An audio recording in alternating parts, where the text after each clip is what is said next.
Bienvenue dans House of Fabric, ce podcast animé par Alexandre Stevens et Enzo Rido est votre rendez-vous pour explorer Microsoft Fabric en toute simplicité. Avec un ton léger et accessible, ils partagent leurs idées, leurs astuces et leur passion pour la data, le tout sous le soleil du Sud. Que vous soyez expert ou juste curieux, cet espace est fait pour apprendre, échanger et avancer ensemble, sans prise de tête. Alors, mettez-vous à l'aise, on démarre l'épisode du jour.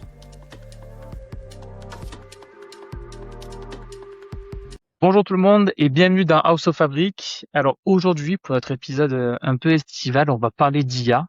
Et je sais ce que vous dites encore, hein, pas de panique. Moi aussi, j'ai eu ma phase où je sapais toutes les sessions avec le mot copilot dans le titre, ou le mot IA, ou le mot IA générative. Sauf qu'il s'est passé beaucoup de choses ces derniers mois. À la FabCon en mars, les data agents Fabric sont passés en disponibilité générale. À la Build, on a parlé de Fabric IQ en GA aussi, les Agent Skills pour Power BI. Enfin bref, beaucoup de sujets, comme d'habitude, autour de l'IA au sein de nos outils préférés qui sont Power BI et Fabric.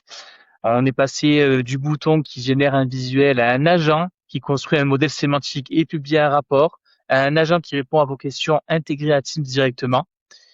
Du coup, la question, elle est, selon moi, plus vraiment est-ce que ça marche, mais plutôt qu'est-ce qu'il faut faire, qu'est-ce qu'il faut préparer, et en fait, qui fait quoi vraiment au final. Et pour démêler tout ça, j'ai invité une personne de renom sur le monde de la data, qui est Clément, qui, comme moi, travaille chez Microsoft en tant que Cloud Solution Architect et qui va se présenter. Et au programme, on va parler de plein de choses. Data agent, qui fait quoi entre Copilot, Fabric IQ, les agents, etc. Qu'est-ce que ça consomme aussi, peut-être. Mais avant de démarrer tout ça, Clément, déjà, bienvenue. Qui es-tu? D'où viens-tu? Et si tu peux te présenter à nos éditeurs. Merci Enzo pour l'invitation. Je suis ravi d'être là. Donc Clément est analytica. Comme Enzo a expliqué, Cloud Solution Architect. Moi, mon rôle chez Microsoft, c'est d'accompagner les clients sur la mise en place de nos outils autour de la data, principalement et de l'IA. Mon terrain de jeu, il est plutôt autour de tout ce qui est Fabric, aussi Databricks, qui est un partenaire de Microsoft, et notamment l'intégration de l'IA dans ces outils-là. Moi, j'ai un background qui est plutôt data ingénieur, tech lead data, et donc on va pouvoir parler et débunker certaines choses autour Yes. de l'IA dans Fabric. Exactement. Bon, en plus, mais pour la petite histoire, hein, pour ceux qui nous écoutent, dans l'organisation de chez Microsoft, Clément arrive après des profils comme le mien, où nous, on est sur l'avant-vente, et Clément va être plutôt sur la partie un peu delivery ou après-vente, justement, pour la mise en place côté expertise, un tel architecte data, hein, comme ton nom de poste le porte très bien. Clément, je te propose, on va commencer par tout de suite une première question, c'est de se dire, je sais pas ce que tu en penses déjà, mais il y a plein de noms, plein de mots qui existent dans Fabric ou Power BI pour parler d'IA. Typiquement, on sait que la data, c'est le cœur de l'IA. Ça, il y a plus de débat, on le sait, on le répète depuis toujours. Mais il y a plein d'outils différents d'IA au sein de Fabric et Power BI. Et moi, j'aimerais qu'on commence par les data agents. Et si tu devais expliquer simplement qu'est-ce qu'un data agent au sein de Fabric à quelqu'un qui n'a peut-être même jamais ouvert Fabric, qu'est-ce que tu dirais? Le data agent, la manière dont on peut le voir aujourd'hui, c'est un assistant avec qui vous allez pouvoir poser des questions. Ce qui est important de comprendre, c'est qu'un data agent, il est forcément relié à certaines sources de données, il est relié à certaines instructions que vous allez donner. L'objectif de ça, c'est d'avoir des données qui vont être validées pour répondre à vos questions, et aussi de lui donner du contexte supplémentaire qui n'est pas forcément contenu dans les données directement, et d'avoir cet aspect de reproductibilité le plus possible dans le data agent, et d'éviter les hallucinations qu'on peut avoir sur une interaction avec un copilote classique. Mmh, complètement. Moi, j'aime bien aussi dire que le data agent va vraiment être le point d'entrée à la donnée sans passer par forcément un reporting, hein. C'est vraiment ce sujet-là que j'aime beaucoup mettre en avant. Je pense qu'on a toutes et tous répondu à une question qu'un contrôleur de gestion ou un DRH ou un gars une personne du marketing nous posait. Et pour y répondre, on devait faire un reporting parce que c'était la seule solution d'avoir accès à la donnée. Et comme tu l'as dit, maintenant, les data agents peuvent se connecter directement à nos modèles sémantiques ou même à toute autre source, hein, d'ailleurs, hein. à des lakehouse, warehouse, peu importe le format, pour répondre à des questions. Donc, on passe d'un rapport Power BI pour répondre à une question à un prompt simple intégré directement au data agent pour avoir accès à cette donnée-là. Exactement. Aujourd'hui, comme tu dis, hein, Enzo, historiquement, on passait par des rapports, par des dashboards pour pouvoir sortir des insights des data. Aujourd'hui, c'est plus forcément obligatoire. Ça veut dire aussi qu'on ouvre, disons, cette analyse de données à des personas qui sont un peu plus larges, des gens qui font pas forcément du Power BI, qui font pas forcément du DAX, du SQL derrière. Aujourd'hui, tout ça, c'est sous le capot du data agent avec des euh, avec des layers de traduction du langage naturel vers les langages qui sont utilisés par les sources de données. On a du SQL, du KQL, du GQL, tout ça qui est sous le capot. Donc l'idée, c'est vraiment de dire, on va simplifier et on va ouvrir l'accès à cette information-là à plus de personnes. Complètement, c'est exactement ça. Et avant de passer aux petits prérequis qui fâchent, comme j'aime bien les appeler sur le contexte sémantique, moi j'aimerais bien que tu me expliques parce que bon, j'ai la réponse évidemment, mais c'est de se dire, toi quand tu l'expliques à un client, c'est quand est-ce que je crée un data agent plutôt que du Copilot, par exemple, dans Power BI ou Copilot Mhm. dans 365, hein, qui va être un peu la norme désormais d'accès à la donnée de vos environnements fabriques. Tu vois, comment tu orientes tes clients sur le choix de plutôt un data agent plutôt que Copilot, par exemple? Alors, je pense que déjà au niveau de l'orientation, de manière générale, la méthodologie que moi j'applique et qu'on applique chez Microsoft, c'est tout le temps de partir du besoin. J'ai un super exemple là dernièrement où j'ai un de mes clients qui veut faire de l'agentique. Il Mhm, pense au data agent. C'est pas inné pour lui d'aller faire du data agent. On commence sur Copilot dans Power BI. On se rend compte qu'effectivement, c'est énormément d'instructions, qu'on n'a pas tout le temps la même consistance, que aussi, on va se baser sur l'entièreté du modèle sémantique. Même si aujourd'hui, on a des aspects notamment avec Prep Data for AI qui vont permettre de réduire un petit peu le scope, mais qui demandent un travail supplémentaire par rapport au modèle sémantique de base. Et en fait, en partant de tout ça, au fur et à mesure, on se rend compte que on a besoin d'avoir le plus souvent la même réponse. On a besoin potentiellement d'avoir plus de sources de données que juste un modèle sémantique Power BI. mhm, Et à ce moment-là, on commence à discuter du data agent. On commence à en discuter aussi sur comment est-ce qu'on va le requêter. Quelle est l'intégration qu'on va en faire? Est-ce qu'on veut que les utilisateurs passent par Power BI obligatoirement? Est-ce qu'on veut pas exposer un data agent d'une autre manière? Dans Teams, mhm. par exemple. Ouais, complètement. Je pense que c'est vraiment aussi le point névralgique, c'est de se dire, après, on aime bien aussi un peu, tu vois, ce que j'entends dans les communautés et chez aussi des clients, c'est Copilot, c'est un peu cet effet boîte noire. On sait pas trop comment c'est fait, comment ça fonctionne, le LLM qu'il y a forcément derrière, etc. C'est très peu personnalisable ou pas assez personnalisable selon certains. Tout ça, je pense que c'est vraiment plutôt une question d'usage, c'est se dire, ben, on a Copilot qui est embedded by design dans les rapports Power BI qui permettent, parce que c'est un peu la cible aussi qu'on va avoir, hein, c'est les rapports Power BI auront toujours un Copilot. L'expérience Copilot Standalone va rester simplement dans M365. Ça, c'est la roadmap. Et c'est se dire, bah, après, quand on veut sortir un peu de ce paradigme-là autour de Copilot, de ce que ça fait, qu'on veut être plus personnalisable, personnalisant aussi, parce que Copilot, quand vous utilisez Copilot dans Power BI, c'est de répondre aux questions qu'il y a disponibles dans Power BI. Donc, toutes les données qui sont présentes dans Power BI, on y répond. Mais si on veut aller plus loin, ça ne sait pas le faire. C'est pas l'objectif. Par contre, quand on veut un agent beaucoup plus personnalisé qui interroge deux, trois, quatre modèles sémantiques différents en plusieurs tables, là, le tel agent devient intéressant selon moi et il a la réponse à ce que Copilot ne sait pas faire et ne fera jamais. D'ailleurs, ne fera jamais.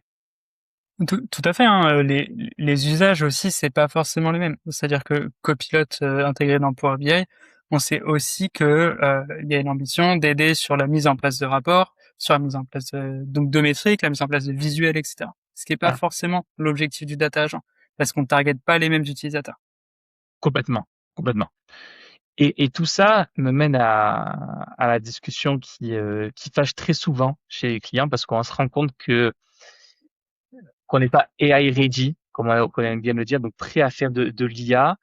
Et moi, j'aime bien dire qu'en fait, si beaucoup de clients le sont, en fait, le sont prêts parce que selon moi, et d'ailleurs, j'en ai fait un post LinkedIn, tu vois, ce matin, c'est de se dire en fait, le sujet n'a jamais été selon moi quelle IA je vais utiliser, mais plutôt quelles données je vais utiliser et quel contexte sémantique je vais fournir à l'IA pour répondre à mes besoins et répondre à mes questions. Et chez nous, chez Microsoft, on assume que sans contexte sémantique, l'IA, ça devine, et ça devine avec assurance en plus. Hein. Il va le deviner, il va essayer de te générer la donnée, te générer de l'information. Est-ce que toi, tu le constates, Clément, parce que moi, je le constate sur mon rôle d'avant-vente, évidemment, mais toi, tu vois, qui est au cœur du système encore plus que moi, voilà, qu'est-ce que tu constates par rapport à ce contexte sémantique-là qui est présent ou non chez certains clients? Euh, moi, je pense que tu as entièrement raison. Je pense que l'époque où on avait des grosses différences aussi sur les modèles, elles commencent à être un petit peu évoluées. On a des modèles aujourd'hui qui sont super performants pour les usages qu'on a. Aujourd'hui, quand on parle de tous les modèles qui sont d'actualité aujourd'hui, plus 4.8, ce genre de choses, c'est des modèles qui de toute façon vont répondre à nos besoins. Ils vont répondre à nos besoins, mais à condition, comme tu le dis, que derrière, on ait nos data qui soient prêtes pour faire de l'IA, on ait des modèles sémantiques qui soient remplis, qui est des descriptions qui soient claires, qui est de la nomenclature qui puisse être inférée par le data agent, parce que c'est ça Hum, aussi. Une colonne avec que des abréviations, le data agent a aucune idée, et Copilot n'a aucune idée en fait de à quoi ça correspond. C'est pour ça qu'on a cet aspect cataloguing qui est super important. Euh, et aujourd'hui, c'est quelque chose qu'on voit chez les clients et c'est quelque chose que Microsoft ressent et on le voit notamment avec les nouvelles features qui arrivent, notamment Data Prep for AI pour les modèles sémantiques, hum, qui visent à faire ça. L'objectif, c'est de réduire la charge qui va incomber aux utilisateurs, d'enrichir les modèles sémantiques et de les préparer pour l'IA. L'objectif, c'est donc, encore une fois, d'enrichir le contexte, de faire en sorte que ce contexte, il soit aussi proche de la manière dont on va requêter le LLM, que ce soit via Copilot ou via un data agent, ce qui est super important. Si aujourd'hui nos métiers utilisent des termes qui sont différents de ceux qui sont présents dans le modèle sémantique, c'est plus compliqué pour l'agent exactement. d'identifier Hum, hum. quels sont les bons éléments, en fait. Complètement. Bah, en fait, on en revient aussi un peu pour avoir fait, je sais plus à quel point tu as fait du consulting, Clément, mais moi, pour avoir fait beaucoup de consulting, on expliquait toujours qu'il fallait documenter ce qu'on faisait, documenter ses mesures, ses dimensions, documenter ses tables, etc. Qui est toujours cette sorte de base de connaissances un peu innée à tout sujet data qu'on lance au sein de la BI. Et on se rend compte aujourd'hui que ceux qui ont pris le pli de le faire dès le début ont pas un retard, ont une avance considérable sur la démocratisation de l'IA parce que l'IA répond mieux sur une base de connaissances, sur des données qui sont documentées, décrites aussi, versus une plateforme data qui est absolument vide et vidée de sens et vidée de description métier. Et ça, c'est vraiment le b.a-ba, on le rappelle. Hein. Au final, c'est la qualité de données, elle est importante, ça, il n'y a pas de débat, parce que la qualité, elle est importante.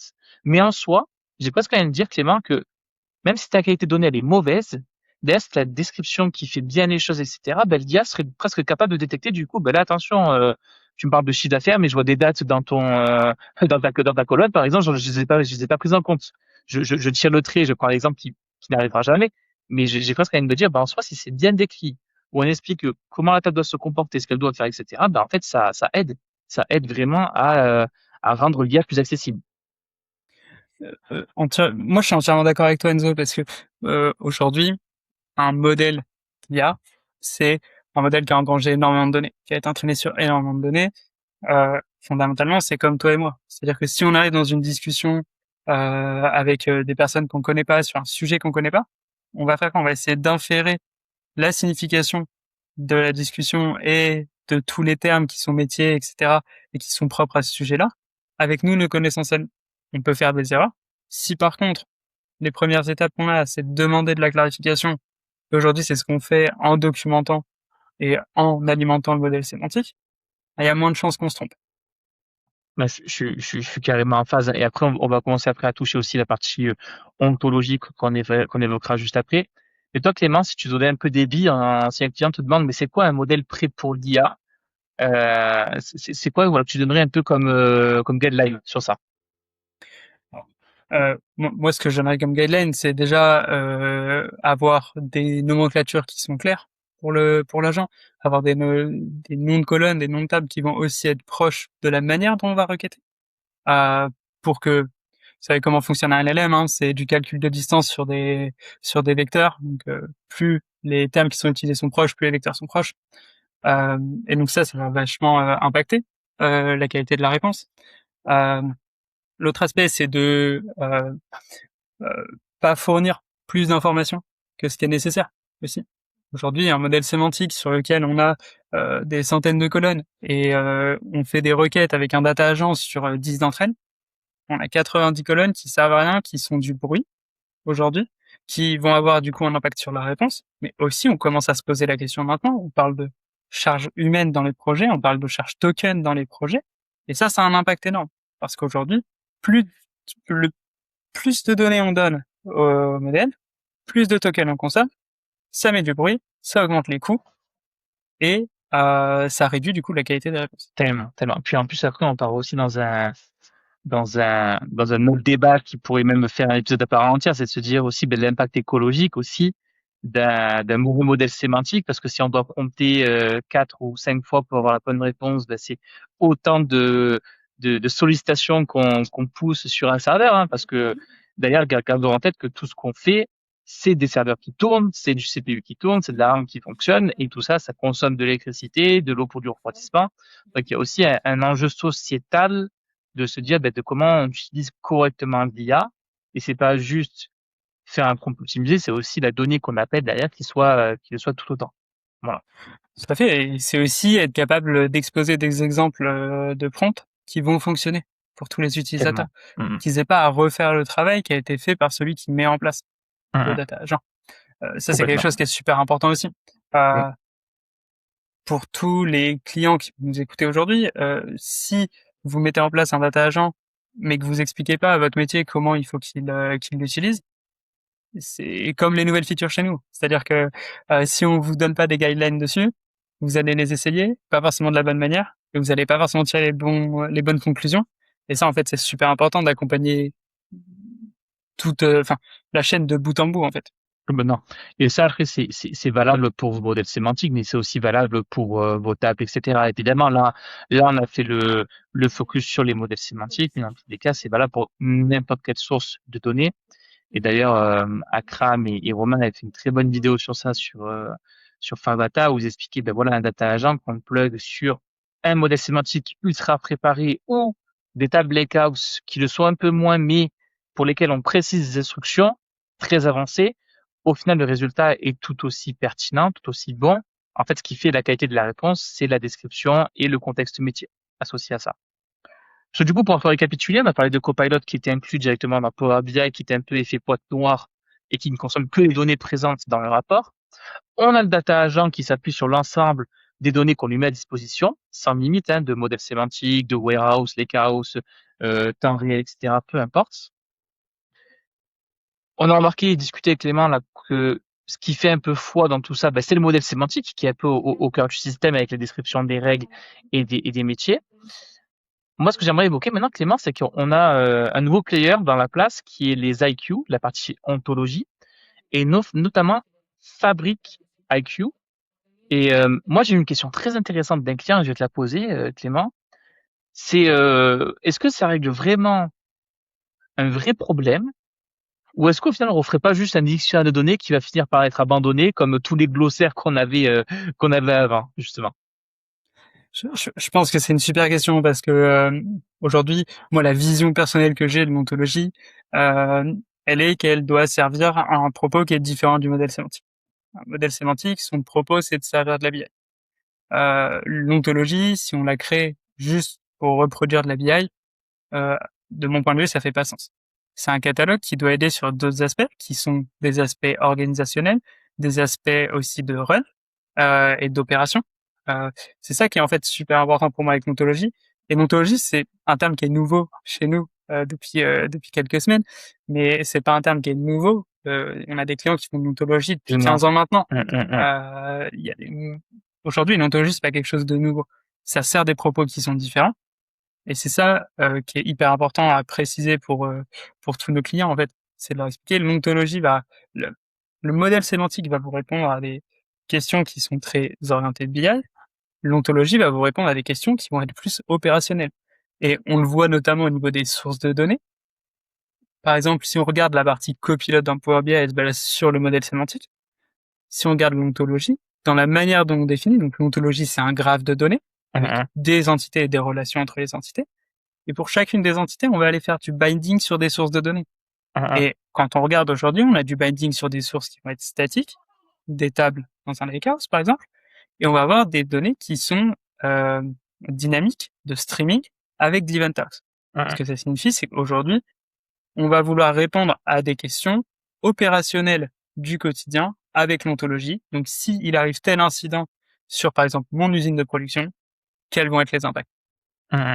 Oui, non, c'est exactement ça. Et moi, j'aime bien le dire aussi à chaque fois, c'est que l'ontologie, c'est pas Microsoft qui l'a inventé, c'est un terme qui est générique, général.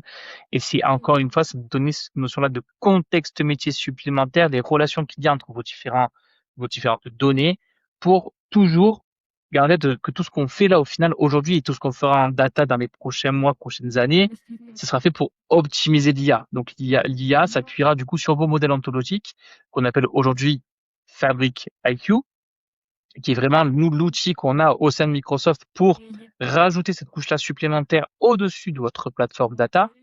Et ce Fabric IQ, il fait partie d'un triptyque plus global. Hein. On a Work IQ, Foundry IQ, etc., qui eux aussi sont des notions ontologiques, mais dans des contextes différents. Donc Work IQ, c'est quel est le contexte dans lequel moi je me positionne en tant que Enzo Ido sur mon tunnel Microsoft. Donc par exemple, Work IQ, c'est détecter que Enzo Ido est un solution engineer qui travaille sur le secteur public, par exemple. Donc en tant que solution engineer, ses enjeux, c'est ça, ça et ça. Alors que quand c'est Clément qui pose la question, WorkIQ, c'est que Clément, lui, il est CSA, il est plutôt technique, plutôt architecte, que les réponses que je vais lui donner seront plutôt orientées par rapport à son métier. Et c'est ça la vraie force aujourd'hui, c'est-à-dire que ces différentes IQ-là, donc Fabric IQ, Work IQ et Foundry IQ, parlent le même langage, sont dans le même environnement technologique et technique, et de ce fait, une IA qui est sollicitée par Clément va s'appuyer sur Work IQ, Fabric IQ et Foundry IQ pour répondre. Tout ça pour à la fin avoir quoi?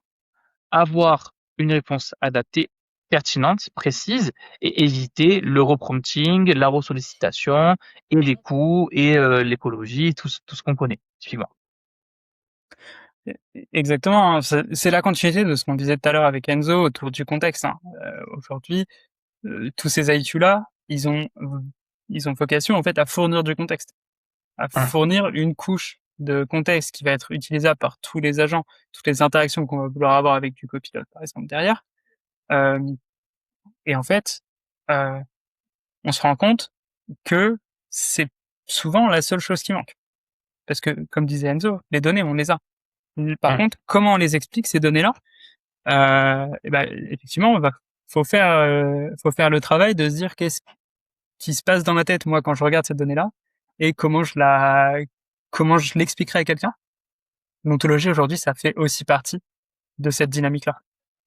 Et je pense que tout CDO, Head of Data, etc., doit s'y intéresser parce que ce sera, si on veut ne pas prendre de retard plus que ce qu'on en a aujourd'hui, je trouve, chez certains clients, il faut, je pense, prendre le pli tout de suite de l'ontologie pour être encore plus au fait des IA qui seront performantes. Clément, on arrive petit à petit à la fin de cet épisode. J'avais une question très ouverte parce que pareil, on la pose aussi très souvent, mais plutôt côté communautaire, tu vois. C'est de se dire, bah en fait, il devient quoi le data analyst, il devient quoi l'analyste Power BI dans cette histoire? Tu vois, le dev Power BI, qu'est-ce qu'il devient? Tu vois, est-ce qu'un rapport interactif, ça garde du sens et tout le monde discute avec ses données?